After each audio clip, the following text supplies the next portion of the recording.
Or physically. You survived PK Subban's All-Stars. I survived a 4-foot rod through my lower body. PK was no problem. Yeah. Let me just make sure my phone's off for you lovely people. And then he danced about it. And then I danced about it. Not wrong. Not wrong. Hello, everyone. Hello. Welcome. Yeah. How's everyone's day? Okay. You guys on track tomorrow? Yeah. You and me both. Tell us about it. What are you looking forward to doing? Driving race cars. Making sounds, going fast. No, I mean obviously this is an amazing venue, and it's exciting to get to bring IndyCar here, and this is the unofficial start of the season. So I think everybody's just excited to have everybody in one place for the first time and really see how your winter progress has come and where you stack up against the field. You know, I think Alex has a pretty decent advantage on everybody, as does Marcus to a certain extent. Alex more so just because he's already been here in IndyCar. But no, just looking forward to hitting the track, getting to work. You mentioned Marcus, so you got a teammate you can glean some information off of. Obviously, it's Formula One information, so is it going to be helpful? Yeah, for sure. I mean, track knowledge is an incredibly useful thing. I mean, I think if you were, you see a lot of times in different formulas, they'll bring in, like a local ringer at a certain track. 'Cause the ins and outs of a racetrack can be a huge advantage, especially one with 20 corners like COTA. So yeah, Marcus's experience is obviously in a very different piece of machinery, but I think it's going to be very valid, and I look forward to picking his brain a little bit when we get there today. Let's open up for questions. I know James has to shoot in about 10 minutes, so let's get him in. A lot of people, when a 1 year ends, a new year starts, they go, thank God that year's over. Everything you went through last year. Thank God that year's over. Yeah. So, I mean, how much did you look at do you look at 2019 as a new chapter, a new page? Yeah, for sure. I mean, 18 had a lot of. It was very much a roller coaster every year for our team specifically, and I think anytime you go through adversity like that, whether it's what happened with Indy or obviously what happened with Robbie, there's a huge element of team bonding that comes out of that, and I think the group grows stronger and grows closer whenever you kind of face those sort of situations, and as a result, I think we're a stronger and closer group than we've ever been, and so everyone on the team's excited to hit the track this season and kind of see where it all shakes out.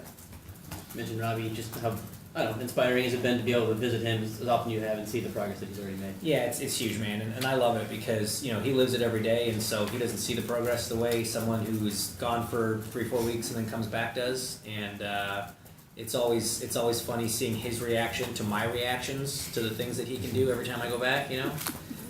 So it's been great for me. It's been massively therapeutic for me to be able to get out here as much as I have and be able to see him, and he's driven as all get out, and he's pushing himself harder than he probably should be, but it's paying off, so he's going to keep doing that, and we're just excited to see him back at a racetrack as soon as possible. I've got to believe that there's a really strong bond between what you went through and what he's dealing with.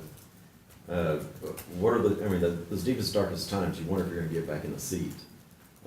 We saw you and you were with us and responded so quickly. It looks like he's doing the same, but do you think your unmedical professional opinion, how quick do you think he's going to get back in? I mean, yeah, that's the $1 million question. That's a tough one even for medical professionals to answer, unfortunately, and that's the big difference between what I went through and what he's going through. Mine, there was a pretty clear end result. You're gonna be all right. It's gonna take some time, but you're gonna be fine. With Robbie, there's still a lot of question marks, but the progress that he's made is far and above where any normal person would be at this stage of the recovery, which means it's still half as far as he'd like to be at this point of the recovery because he's a racing driver. But no, I mean he's fully committed to getting back in a race car one way or another, and I fully believe that he will do it. The time frame for me is irrelevant, and I try to tell him that too. It doesn't matter if it's in 6 months, if it's in 16 months. He's young enough, he's good enough. He'll get back in a car and he'll be successful again. Just heal properly and get yourself as well as you can. As part of Speed Group, I know you have a lot of track data on COTA. Are you utilizing any of that? Unfortunately, not a ton. No, we don't. Not a lot of it correlates to what we're doing, but luckily we've got a 2-day test here, so we'll get to get a decent amount of data and have next to no time to go through it before we start racing, but that's the nature of the game, same for everybody. You mentioned the advantage of track experience. How much is that lessened by just the amount of hours and information that you can get from a simulator? What's the balance there between the amount you can gain from a simulator and converting that on in real life? Well, one of the big challenges for us, at least in the Honda camp, is with the relatively late, and I use that in air quotes just for the industry we're talking about, addition of code to the calendar, we don't actually have a sim map for it yet. So we haven't been able to get on a simulator. I've played some Xbox, but that's about as high tech as I could get, unfortunately, in my prep for this test. How much soul searching did you do after what happened with Robbie? I mean, you see someone you're so close to, or does the race car driver mentality instantly kick in, and this is the career we have chosen, and we understand the risks, and that happens?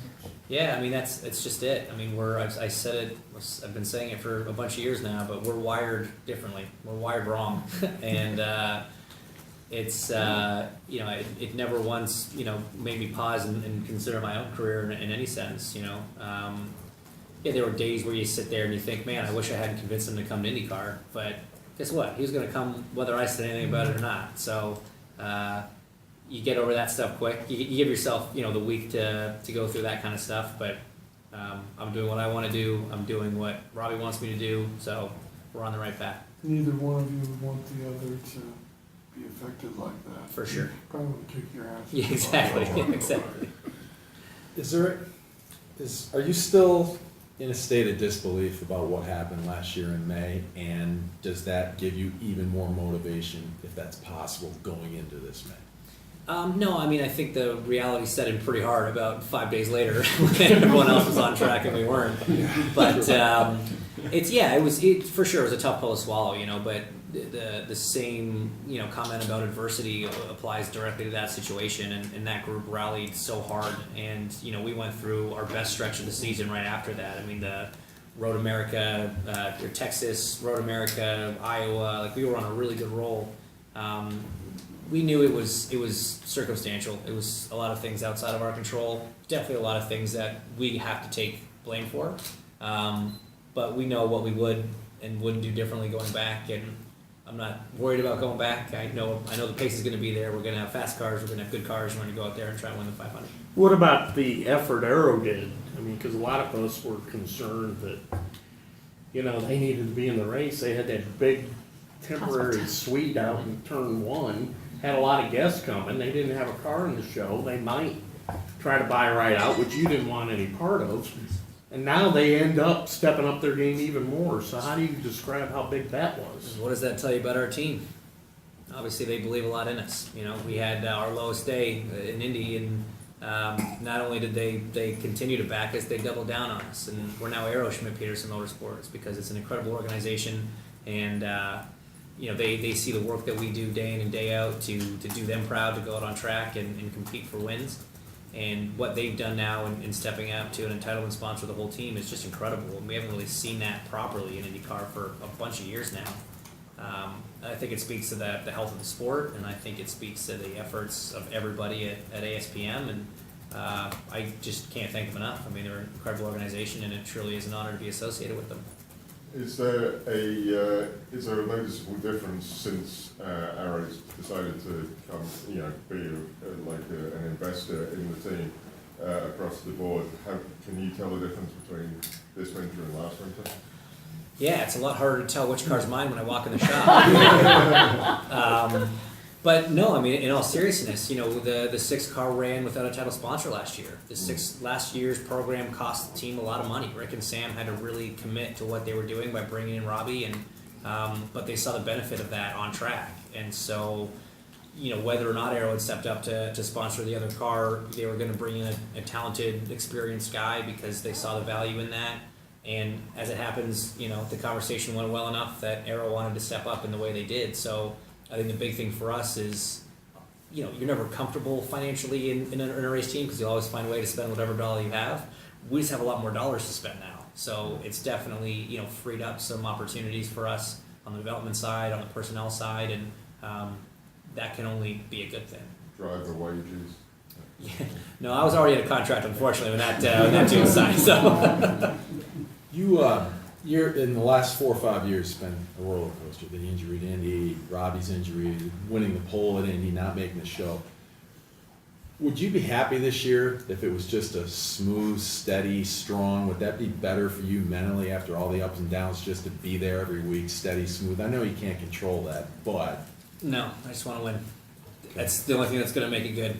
You know, we've been through so much there. We've been through the best-ish, you know, at least on qualifying day. We've been through the worst in pretty much every other way.